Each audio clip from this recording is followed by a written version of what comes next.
যুদ্ধবিরতির আলোচনার মধ্যে ইসরায়েলের হামলায় ভোর থেকে শুরু হয়েছে এবং এতে শতাধিক মানুষ নিহত হয়েছে। গাজায় উপত্যকায় আজ রবিবার বোমা হামলা চালিয়েছে ইসরায়েল বাহিনী। এসব হামলায় ভোর থেকে এই পর্যন্ত 125 জন ফিলিস্তিনি নিহত হয়েছে। গাজায় উপত্যকায় বিভিন্ন সূত্র থেকে আল জাজিরার এমন তথ্য জানতে পেরেছে যে নিহত ব্যক্তিদের মধ্যে অনেকেই শিশু।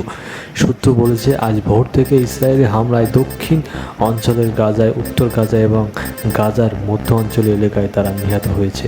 গতকাল শনিবার থেকেই কাতারের দোহায় ফিলিস্তিনি স্বাধীনতাকামী সংগঠন হামাসের সঙ্গে ইসরায়েলি যুদ্ধবিরতি আলোচনা শুরু হয়। এর মধ্যে ইসরায়েল বাহিনী নতুন করে শতাধিক বা 100-এরও বেশি প্রাণহানি ঘটিয়েছে।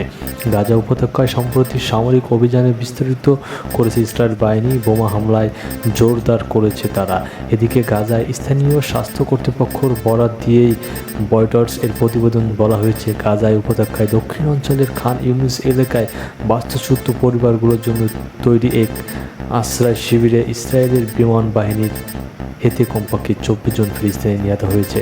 চিকিৎসাকর্মী বলেছেন, এই ঘটনায় নিহত ব্যক্তিদের মধ্যে নারী ও শিশুর সংখ্যা বেশি। এই হামলায় বহু মানুষ আহত হয়েছে।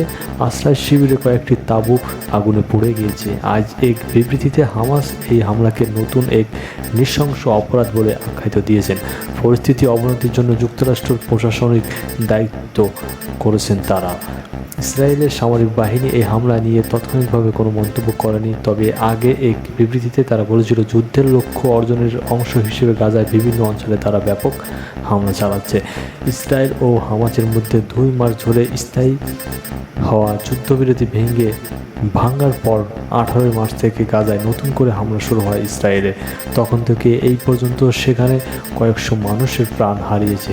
কাতারের রাজধানী দোহায় ইসরায়েল এবং হামাসের মধ্যে আলোচনা সংশ্লিষ্ট সূত্রগুলো বয়কট করেছে বলেছেন। গতকাল থেকে চলমান আলোচনা এখন পর্যন্ত কোনো অগ্রগতি হয়নি। উভয় পক্ষে নিজেদের আগের অবস্থানে অনড় রয়েছে।